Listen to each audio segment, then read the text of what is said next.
তো hello students, আজকে elasticity part 3 আমরা দেখব হুকস ল। বিজ্ঞানী রবার্ট হুক যে সূত্রটা আবিষ্কার করেছিল বা এই লটা দিয়েছিল, তার জন্য এর নাম হয়েছে হুকস ল। তো হুকস ল, বিজ্ঞানী হুকস কি বলে গেছিলেন? তিনি বলেছিলেন যে within elastic limit stress proportional to strain. মানে দেখো, ইলাস্টিক লিমিট আমরা কি এর আগে পার্ট 1 ভিডিওতে দেখেছি। ইলাস্টিক লিমিট হলো তার স্থিতিস্থাপক সীমা।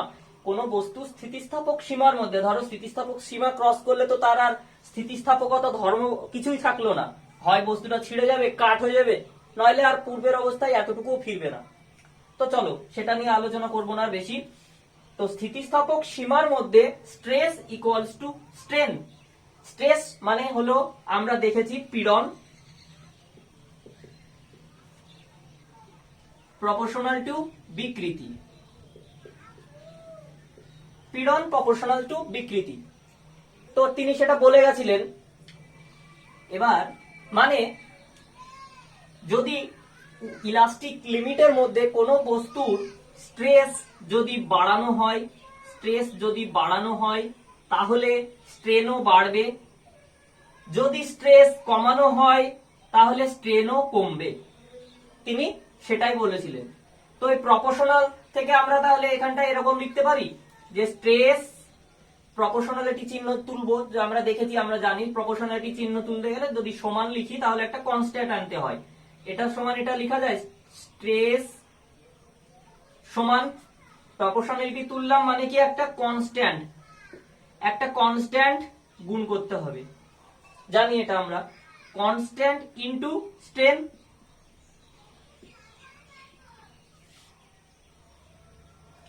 আচ্ছা, যারা কেউ যদি এই ভিডিওটা 9 এর কোন স্টুডেন্ট আমার চ্যানেলে দেখো, তাহলে অবশ্যই আমি বলবো যে তোমাদের এত কিছু নেই, তোমাদের 9 এর জন্য যতটুকু দরকার আমি আলাদা পার্ট বানিয়ে দেবো। তো তোমরা ভিডিওটা স্কিপ করে যেতে পারো, দেখার দরকার নেই। আচ্ছা, কনস্ট্যান্ট ইনটু স্ট্রেন,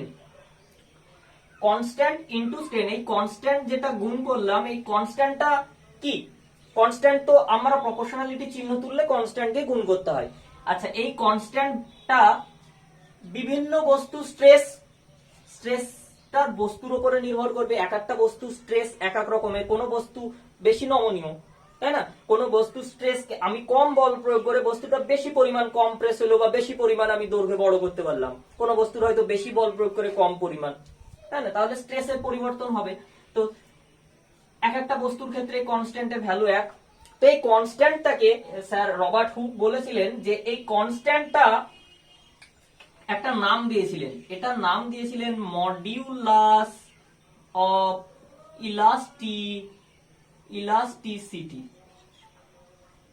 ইলাস্টিসিটি।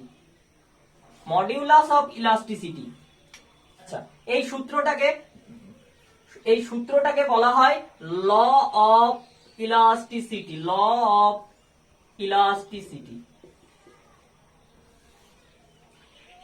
তো এই মডিউলাস অফ ইলাস্টিসিটি, এইবার আমরা এর আগের ভিডিওতে পার্ট 2 তে দেখেছি, আই বাটনে লিংক দেওয়া থাকবে, যারা দেখোনি আগে দেখে এসো, না হলে বুঝতে অসুবিধা হবে। আমরা দেখেছি লংগিটুডিনাল স্ট্রেন, অনুদৈর্ঘ্য পীড়ন, অনুদৈর্ঘ্য বিকৃতি, শেয়ারিং স্ট্রেন। আর কি দেখেছি? ভলিউম স্ট্রেস, আয়তন পীড়ন, আয়তন বিকৃতি, ভলিউম স্ট্রেন। এ দেখো, যেহেতু স্ট্রেসের জন্য স্ট্রেন তৈরি হয়, তাই সেহেতু প্রত্যেকটার একই নাম, লংগিটুডিনাল স্ট্রেন। তো পেয়ার হিসেবে আমরা দেখেছি 3টে পেয়ার। তো দেখো, এই যে এক একটা স্ট্রেসে তৈরি হয়েছে, এক একটা স্ট্রেস এবং স্ট্রেন রয়েছে, স্ট্রেসের জন্য স্ট্রেন রয়েছে। তো মডিউলাস অফ ইলাস্টিসিটি তো এক একজনের ক্ষেত্রে এক এক রকমের আবার নাম আছে। এর ভ্যালু যেহেতু আলাদা, নামও আলাদা। কিরকম নাম আলাদা আর কি দিয়ে বলা হয় দেখো। লংগিটুডিনাল স্ট্রেসের ক্ষেত্রে এই মডিউলাস অফ ইলাস্টিসিটির নাম কি বলতো? এর নাম হচ্ছে ইয়ংস মডিউলাস। এটা হলো লংগিটুডিনালের ক্ষেত্রে ইয়ংস মডিউলাস। একে কি দিয়ে লেখা হয়? ওয়াই দিয়ে লেখা হয়, ক্যাপিটাল ওয়াই দিয়ে লেখা হয়। তো ক্যাপিটাল ওয়াই, তার মানে এখানে আমরা কি জানি? আমরা এর আগের ফর্মুলাতে দেখেছি স্ট্রেস স্ট্রেসের ফর্মুলা কি? Force per unit cross section area. আর স্ট্রেনের ফর্মুলা কি দেখেছি? লংগিটুডিনালের ক্ষেত্রে বলছি, লংগিটুডিনালের ক্ষেত্রে দৈর্ঘ্য ডেল্টা এল বাই এল। তাহলে এখানটায় যদি আমি বসাই স্ট্রেস সমান এফ বাই এ লিখলাম, কনস্ট্যান্ট, কনস্ট্যান্টকে এখানে কি ওয়াই লংগিটুডিনালের ক্ষেত্রে into delta L strain by L. তো এটা হলো আমাদের কিসের ফর্মুলা? লংগিটুডিনাল স্ট্রেনের মডিউলাস অফ ইলাস্টিসিটি, যাকে বলা হয় ইয়ংস মডিউলাস, ইয়ংস মডিউলাসের ফর্মুলা। এখান থেকে ওয়াই বের করতে হবে, তাহলে ওয়াই ইকুয়ালস টু কত বেরিয়ে যাবে। এটা হলো ইয়ংস মডিউলাসের ফর্মুলা। তো ইয়ংস মডিউলাস বললো লংগিটুডিনাল স্ট্রেস আর স্ট্রেনের জন্য, সেক্ষেত্রে বললো এই মডিউলাস অফ ইলাস্টিসিটির নাম হলো ইয়ংস মডিউলাস। এর ক্ষেত্রে এর নাম কি? তিনজনের ক্ষেত্রে তিন রকম নাম, আমাদের অনেকের একটা থেকে দুটো নাম থাকে না, তো এই জিনিস একটা মডিউলাস অফ ইলাস্টিসিটি, সেই কনস্ট্যান্ট এক একটা ক্ষেত্রে এক এক নামে পরিচিত, তিনটে নাম আছে। শেয়ারিং স্ট্রেসের ক্ষেত্রে আবার নাম আলাদা। শেয়ারিং স্ট্রেসের ক্ষেত্রে এর আবার নাম হলো শেয়ার মডিউলাস। এটা ধরো শেয়ারিং স্ট্রেস, শেয়ারিং স্ট্রেসের ক্ষেত্রে এর নাম হলো শেয়ার মডিউলাস।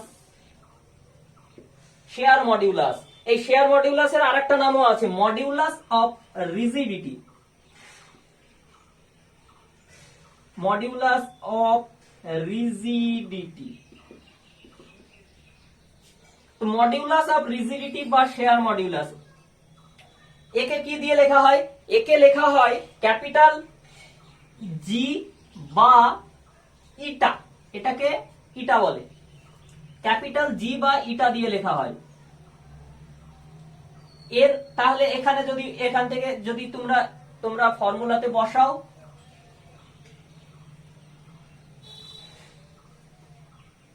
এফ বাই এ, এখানটায় ধরো ইটা নিলাম, ইটা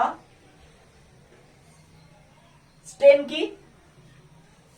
sharing strain x by L, আমরা দেখেছিলাম এক্স বাই এল, যদি না দেখো পার্ট 2 ভিডিওতে রয়েছে, দেখে নাও এক্স বাই এল। তো সেখান থেকে ইটার ফর্মুলা বেরিয়ে যাবে। আচ্ছা, আমাদের হলো কি? দুটো হলো, এটা হলো, এটা হলো। এর বেলাতে আবার কি নাম আছে দেখি। এর বেলাতে ভলিউম স্ট্রেস, ভলিউমের ক্ষেত্রে নাম হলো বাল্ক মডিউলাস। একে আবার কি দিয়ে লেখা হয়? Bulk modulus. বাল্ক মডিউলাসকে ক্যাপিটাল কে বা ক্যাপিটাল বি দ্বারা লেখা হয়। তাহলে সেম একইভাবে দেখো, ভলিউমের ক্ষেত্রে ভলিউম স্ট্রেন কি? ভলিউমের স্ট্রেন আমরা দেখেছিলাম ডেল্টা ভি বাই ভি। আর ভলিউম স্ট্রেসের ক্ষেত্রে কি দেখেছিলাম? এফ বাই এ, এক্ষেত্রে কি হয়? পি, প্রেসারের সমান। তাহলে আমরা এখানটায় ফর্মুলাতে যদি আমি বসাই, তাহলে এফ বাই এ না লিখে আমি ধরো লিখলাম পি ইকুয়ালস টু, ধরো এখানটায় কে দিয়ে লিখলাম constant K, modulus of elasticity into, সব দেখো এই ফর্মুলাতে বসাচ্ছি, কিন্তু এই ফর্মুলাতে, ঠিক আছে, ইনটু স্ট্রেন কি লিখেছি? Delta V by V. এখান থেকে কে এর ফর্মুলা, এটা হলো কিসের ফর্মুলা? বাল্ক মডিউলাস এর ফর্মুলা। তো এখানটায় P equals to minus K লেখা হয়, মাইনাস কে বা মাইনাস বি। বাল্ক মডিউলাসের ক্ষেত্রে একটা মাইনাস সিম্বল আসে, কেন আসে সেটা আমরা দেখছি কেন আসে মাইনাস সিম্বলটা। তো চলো দেখে নিই এবার, যে এই যে তিনখানা আমরা মডিউলাস অফ ইলাস্টিসিটির তিনটে নাম রয়েছে, তিনজনের কাছে তিন রকম ভাবে পরিচিত। লংগিটুডিনাল স্ট্রেস বা স্ট্রেনের ক্ষেত্রে কি নামে পরিচিত? ইয়ংস মডিউলাস, ওয়াই দ্বারা লেখা হয়। শেয়ারিং স্ট্রেস বা শেয়ারিং স্ট্রেনের ক্ষেত্রে কি নামে পরিচিত? শেয়ার মডিউলাস বা মডিউলাস অফ রিজিডিটি, কি দ্বারা লেখা হয়? ক্যাপিটাল জি বা ইটা দ্বারা লেখা হয়, ডিনোট করা হয়। আর ভলিউম স্ট্রেস বা ভলিউম স্ট্রেনের ক্ষেত্রে কি নামে পরিচিত? বাল্ক মডিউলাস নামে পরিচিত, যাকে ক্যাপিটাল কে বা ক্যাপিটাল বি দ্বারা লেখা হয়। তো আমাদের এটুকুই ছিল আজকের মানে মেন ব্যাপার হুকসের ল। এবার আমরা বেশ বিশেষ পয়েন্ট মনে রাখবো, সেই পয়েন্টগুলো একটু বলি। দেখো কি কি পয়েন্ট আমাদেরকে বিশেষ বিশেষ কয়েকটা পয়েন্ট মনে রাখতে হবে। কি কি পয়েন্ট? সেটা হলো এই মডিউলাস অফ ইলাস্টিসিটি, এটা টেম্পারেচারের সঙ্গে কিভাবে ক্রিয়া করে। মানে টেম্পারেচার, মডিউলাস অফ ইলাস্টিসিটি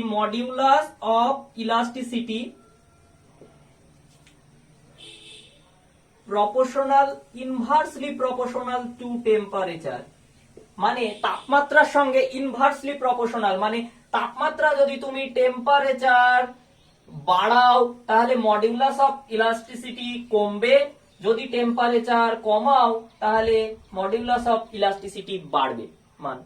ঠিক আছে, টেম্পারেচারের সঙ্গে ইনভার্সলি প্রপোর্শনাল। আর কি? আর হলো এই যে আমরা এতক্ষণ দেখছিলাম মডিউলাস অফ ইলাস্টিসিটির তিনটে নাম। এক হচ্ছে ইয়ংস মডিউলাস লংগিটুডিনাল স্ট্রেসের ক্ষেত্রে, দুই হচ্ছে বাল্ক মডিউলাস, বাল্ক মডিউলাস হচ্ছে কিসের ক্ষেত্রে? বাল্ক মডিউলাস হলো ভলিউমের ক্ষেত্রে। আর কি? 3 নম্বর হলো শেয়ার মডিউলাস বা modulus of rigidity, share modulus হলো শেয়ারিং স্ট্রেসের ক্ষেত্রে। তো এই যে তিনটে নাম রয়েছে, তিনটে ইয়ংস মডিউলাস শুধুমাত্র কাজ করে সলিডের ক্ষেত্রে, লিকুইড বা গ্যাসের ক্ষেত্রে করে না। বাল্ক মডিউলাস কখন কাজ করে? কি বস্তুর উপরে? দেখো, কঠিন, তরল, গ্যাস, সলিড, লিকুইড এন্ড গ্যাস, তিনটের উপরেই কাজ করে। শেয়ার মডিউলাস কে ইটা সরি শেয়ার মডিউলাস সলিডের উপরে কাজ করে, কিন্তু ডেফিনিট শেপ, অবশ্যই একটা পারফেক্টলি একটা আকার থাকা চাই, এমন নয় একটা এবড়ো খেবড়ো কোনো একটা পিণ্ড সলিডে, সেটার উপরে আমার শেয়ার মডিউলাস অ্যাপ্লিকেবল হবে না। আচ্ছা, আর কি? এই যে বাল্ক মডিউলাস মানে কি আমরা দেখেছিলাম যে বাল্ক মডিউলাস মানে ভলিউমের ক্ষেত্রে বাল্ক, মডিউলাস অফ ইলাস্টিসিটিটাকে বাল্ক মডিউলাস বলা হয়। বাল্ক মডিউলাস পারফেক্টলি রিজিড বডির ক্ষেত্রে ইনফিনিটি, মানে পারফেক্টলি রিজিড বডির ক্ষেত্রে এই কে এর মান হবে ইনফিনিটি, আর পারফেক্টলি প্লাস্টিক বডির ক্ষেত্রে কে সমান হবে 0। দেখো, পারফেক্টলি প্লাস্টিক বডি বা পারফেক্টলি ইলাস্টিক বডি আমরা নেই, আমরা পার্ট 1 ভিডিওতে সেই নিয়ে অনেক ডিপলি আলোচনা করেছি। দেখো, পারফেক্টলি প্লাস্টিক বডি মানে কোন বস্তুর মধ্যে প্লাস্টিসিটির যে ধর্মটা সেটা পুরো 100% রয়েছে, বস্তুটার মধ্যে ইলাস্টিসিটি নেই, 0। সেরকম সম্ভব নয়, বাস্তবে সেরকম বস্তু নেই। আর পারফেক্টলি রিজিড বডিও নেই। পারফেক্টলি রিজিড বডি মানে হলো কোন বস্তু এতটাই অনমনীয়, এর মধ্যে এই বস্তুটাকে তুমি যতই ফোর্স বাইরে থেকে অ্যাপ্লাই করো, বস্তুটার 0% তার আকার বা আকৃতি পরিবর্তন করা সম্ভবই নয়। এমন কোন বস্তু নাই, সে যতই শক্ত হোক। লোহা আমরা ধরি বেসিক্যালি পারফেক্টলি রিজিড বডি হিসেবে, অনেক সময় টোহাকে আমরা কনসিডার করি, কিন্তু সেটা 100% ঠিক নয়। 100% লোহা পারফেক্টলি রিজিড বডি নয়, লোহারও পরিবর্তন আছে। লোহাতেও বল প্রয়োগ করলে লোহারও পরিবর্তন সম্ভব। হ্যাঁ, বেশি বল লাগে, বাট সম্ভব, এমন নয় যে পরিবর্তন করা সম্ভব নয়। তো এই মেন পয়েন্টগুলো ছিল। এবার আমরা দেখব যে বাল্ক মডিউলাসে, আমরা দেখলাম যে বাল্ক মডিউলাসে যখন আমরা ফর্মুলা বসালাম, দেখো বাল্ক মডিউলাস কিসের ক্ষেত্রে অ্যাপ্লিকেবল হয় আমরা দেখলাম, ভলিউমের ক্ষেত্রে। তো ভলিউমের ক্ষেত্রে প্রেসার আমরা লিখছিলাম F/A, মানে স্ট্রেসের F/A সমান P, তাহলে এখানে স্ট্রেস সমান P সমান মাইনাস অফ K, মানে কনস্ট্যান্ট, মানে কি বাল্ক মডিউলাস কে মাইনাস K ইনটু কি স্ট্রেন মানে ডেল্টা V/V। এই ফর্মুলা লিখেছিলাম। এখানে এই যে মাইনাস চিহ্ন কেন আসলো? আমরা কি দেখেছিলাম যে ভলিউমের পরিবর্তন, তাই তো, ভলিউমের পরিবর্তন হচ্ছিল, আয়তনের পরিবর্তন হচ্ছিল কোন বস্তু চারিদিক দিয়ে বল প্রয়োগ করাতে। তো এই বস্তুটার এবার ধরো চারিদিক দিয়ে বল কোথায় প্রয়োগ, আমরা বাস্তবে সম্ভব, হয়তো কোনোভাবে সম্ভব, কিন্তু তোমাকে যদি একটা বস্তু দেওয়া হয়, ছকোনা হোক বা গোল হোক, গোলক হোক, ঠিক আছে, তো তুমি সেই বস্তুটাকে প্রত্যেকটা পয়েন্টে বাইরের দিক থেকে একই সমান বল প্রয়োগ করতে সম্ভব হবে না, হয়তো তুমি পারবে না। কোন লিকুইডের মধ্যে যদি আমরা কোন বস্তুকে নিমজ্জিত করি, তাহলে লিকুইডের প্রত্যেকটা পয়েন্টে সমান পরিমাণ বল প্রয়োগ হয়। এই লিকুইড, এটা ধরো সাপোজ জল দিয়ে ভর্তি আছে, তো জল প্রত্যেকটা বস্তুটার প্রত্যেকটা বিন্দুতে সম পরিমাণ বল একসাথে একই সাথে প্রয়োগ করে। এটা খুব, তাহলে এই যে বল প্রয়োগ হলো এই বস্তুটার উপরে, এ বল প্রয়োগ জল করলো, বস্তুটার মধ্যে রেস্টোরিং ফোর্স এফ ক্রিয়েট হলো অপোজিটে, সব ঠিক আছে। আমরা ফর্মুলাতে আমরা কি দেখেছিলাম, ভলিউমের পরিবর্তন স্ট্রেন বাই অরিজিনাল ভলিউম হলো স্ট্রেন সমান, আর স্ট্রেস সমান দেখেছিলাম force per area, force per unit cross sectional area. তো দেখো ফোর্স এখানটায় কি দেখেছিলাম, প্রেসার দিয়ে লিখছি। তো প্রেসার, প্রথমে ধরো বস্তুটা বাইরে ছিল, এক্ষেত্রেও তো প্রেসার কাজ করছিল না, এমন তো নয়। আমরা তো কোনো এক্সপেরিমেন্ট এখানে তো বলিনি, উল্লেখ করে যে আমরা বায়ু শূন্য বা শূন্য মাধ্যমে নিয়ে গিয়ে বস্তুটাকে রেখেছি, সেখান থেকে আমরা জলের মধ্যে চোবালাম কিংবা বল প্রয়োগ করলাম হঠাৎ করে। যদি এখানে কোনো বায়ু না থাকতো, দেখো কোথাও তো বায়ু শূন্য নয়, সব জায়গায় বায়ু রয়েছে, বায়ুরও একটা প্রেসার রয়েছে।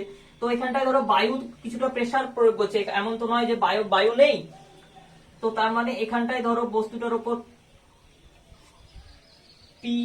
পি পরিমাণ, ধরো বস্তুটার উপর প্রেসার এখানটায় পি এক্স পরিমাণ, আর ভেতরে ধরো জলের মধ্যে যখন ডোবানো হলো, নিমজ্জিত করা হলো বস্তুটার উপর, তখন যে প্রেসারটা ক্রিয়েট হলো সেটা ধরো পি ওয়াই। এবার দেখো এটা কি, আমরা এতক্ষণ দেখছিলাম যে ভলিউমের পরিবর্তন বাই ভলিউম, এখানটায় কি প্রেসার সেম থাকছে? প্রেসার তো প্রথমে দেখো, প্রথম এটা হলো ফার্স্ট কেস আর এটা হলো সেকেন্ড কেস। ফার্স্ট কেসে এমন তো নয় যে কিছু পরিমাণ ছিল না, বায়ুর কিছু পরিমাণ ওর উপরে প্রেসার ছিল, পিএক্স পরিমাণ প্রেসার ছিল। তারপরে কি হলো, জলে চুবড়িয়ে দিলাম, জলের ভেতরে গিয়ে পি ওয়াই পরিমাণ প্রেসার ওর উপরে কাজ করতে লাগলো, মানে ফোর্স পার এরিয়া। তখন জল প্রয়োগ করছে ফোর্স প্রত্যেকটা এরিয়ার উপরে, তার ইউনিট এরিয়ার উপরে। আর তার আগে ফার্স্ট কেসে কি করছিল, বায়ু প্রেসার প্রয়োগ করছিল। তাহলে দেখো প্রেসারে কিন্তু একটা পরিবর্তন হচ্ছে, তাই না? প্রেসারের পরিবর্তন হচ্ছে, প্রথমে ছিল পি এক্স পরিমাণ, পরে হলো পি ওয়াই পরিমাণ। তাহলে পরিবর্তন আমরা কি করে বের করি, ডেল্টা পি বের করি। আমরা কি প্রথমে দেখেছিলাম, কোনো কিছু পরিবর্তন আমরা এতক্ষণ বারবার লিখছি ডেল্টা ভি ডেল্টা এফ, আমরা ডেল্টা দিয়ে লিখি। তাহলে ডেল্টা পি, এই যে ডেল্টা পি মানে কি, P x minus P Y লিখলাম, পরিবর্তন হলো প্রেসারের। বায়ুতে ধরো বেশি, এটা ধরো বেশি, পি এক্স বড়, পি ওয়াই ছোট, এমনও তো হতে পারে বায়ুতে বেশি বল প্রয়োগ ছিল, জলের মধ্যে খুব অল্প পরিমাণ, জলে যত গভীরে যাবে তত কিন্তু তার প্রেসার বাড়বে। ধরো জলে খুব অল্প পরিমাণ নিমজ্জিত করেছে, জাস্ট নিমজ্জিত করেছেও, জলের প্রেসার হতে পারে যে বায়ুর থেকে বেশি বা কম, কম। তাহলে এক্ষেত্রে P x minus P y, তাহলে P x minus P y একটা কি বেরালো, পজিটিভ ভ্যালুই বেরালো। কিন্তু যদি পি এক্স ছোট অথচ পি ওয়াই বড়, তাহলে দেখো একটা নেগেটিভ ভ্যালু বেরোবে। এক্ষেত্রে নেগেটিভ সাইনটা, এই কোয়ান্টিটিটা বড়, তাই নেগেটিভ সাইন বেরোবে ডেল্টা পি এর মান। দেখলাম একবার ডেল্টা পি একবার পজিটিভ একবার নেগেটিভ হচ্ছে। এবার ব্যাপার হলো যে আমরা দেখলাম, প্রথম থেকে দেখে আসছি, স্ট্রেস এর জন্য কোন বস্তুর মধ্যে স্ট্রেন হচ্ছে। তো এক্ষেত্রে স্ট্রেসের জন্য যে স্ট্রেন হচ্ছে সেটাকে আমরা কি বলেছি, ভলিউম স্ট্রেন। মানে কি, ভলিউমের পরিবর্তন হচ্ছে ডেল্টা ভি পরিমাণ। আচ্ছা, ডেল্টা ভি পরিমাণ, এই যে ভলিউমের পরিবর্তন কিসের জন্য হলো, বল প্রয়োগ হলো, বল প্রয়োগ হলো তার জন্য প্রেসার ক্রিয়েট হলো, ঠিক আছে? প্রেসার ক্রিয়েট হলো তার জন্য ভলিউমের পরিবর্তন হলো। মানে কি, পি এক্স মানে বাইরে ছিল, বাতাসের মধ্যে ছিল, সেই অবস্থা থেকে আমি জলের ভেতরে ঢোকালাম, নিমজ্জিত করলাম। মানে কি, জলের মধ্যে প্রেসার যদি বেশি হয়, এখানে যদি প্রেসার বেশি হয় তাহলে ভলিউমের কিছুটা ডিক্রিজ হবে। মানে কি, ডেল্টা ভি, যেটা ডেল্টা ভি পরিমাণ ভলিউমের পরিবর্তন, সেটা ধরো যদি প্রেসার বাড়ে, প্রেসার যদি বাড়ে মানে ইনক্রিজ করে, মানে পজিটিভ ভ্যালু হয়, তাহলে দেখো ভলিউম নেগেটিভ হয়ে যাবে, মানে কি ডিক্রিজ করবে। আবার প্রেসার যদি নেগেটিভ, মানে কি প্রেসার এখানে বেশি ছিল, বাইরে বেশি ছিল, জলের ভেতরে কম, মানে কি ডিক্রিজ করলো, এই কন্ডিশন। প্রেসার ডিক্রিজ করলো, তাহলে ভলিউমের পরিবর্তন হবে? ভলিউমের পরিবর্তন হবে না। দেখা গেল বস্তুটা ছিল বাইরে একরকমের, জলের ভেতরে ঢোকালাম, যেহেতু বাতাসের প্রেসার বেশি ছিল, জলের প্রেসার কম, সেহেতু জলের মধ্যে গিয়ে বস্তুটা আরো বেশি কি হলো, এক্সপ্যান্ড করলো, ফুলে গেল, এক্সপ্যান্ড করলো মানে প্রসারিত হলো, মানে বস্তুর দৈর্ঘ্য প্রথমে ছিল এটা, বস্তুর আকার পরে জলের ভেতরে গিয়ে বড় হয়ে গেল, মানে কি সেই তো একই ব্যাপার, স্ট্রেন তো তৈরি হলো, কেন? পরিবর্তন তো হচ্ছে, দৈর্ঘ্যের পরিবর্তন হচ্ছে, তো আকৃতির পরিবর্তন হচ্ছে স্ট্রেসের জন্য। কিন্তু কি এতক্ষণ আমরা দেখছিলাম বড় থেকে ছোটর ঘটনা, কিন্তু এক্ষেত্রে দেখলাম ছোট থেকে বড় হচ্ছে, ছোট থেকে বড় হচ্ছে মানে জলের ভেতরে বড় হলো, মানে কি প্রেসার ডিক্রিজ করলো জলের ভেতরে, কিন্তু ভলিউম, তাহলে আয়তন কি হলো, বড় হলো, মানে আয়তন বাড়লো, আয়তন বাড়লো মানে আয়তন পজিটিভ হলো। আয়তন যদি পজিটিভ হয়, এখান থেকে আমরা কি দেখতে পাচ্ছি, ফর্মুলাটা, কে ফর্মুলা কি, ডেল ভি বাই ভি। এই যে প্রেসার, এই প্রেসারটা আমরা কি দেখলাম, ডেল্টা পি। ডেল্টা পি যেহেতু এক্ষেত্রে প্রেসার দুরকম, প্রেসার তাহলে প্রেসারের পরিবর্তন, তাহলে এতক্ষণ আমরা দেখছি ডেল্টা পি যদি বাড়ে তাহলে ভলিউম ডিক্রিজ, যদি এটা কমে তাহলে এটা ইনক্রিজ। দু ক্ষেত্রেই দেখো কি আসছে, নেগেটিভ চিহ্ন আসছে। কেন নেগেটিভ চিহ্ন আসছে? যদি প্রেসার বাড়ে তাহলে কি ভলিউম ডিক্রিজ হবে, মানে ভলিউম নেগেটিভ, পরিবর্তন নেগেটিভ হয়ে গেল, নেগেটিভ সাইন আসলো।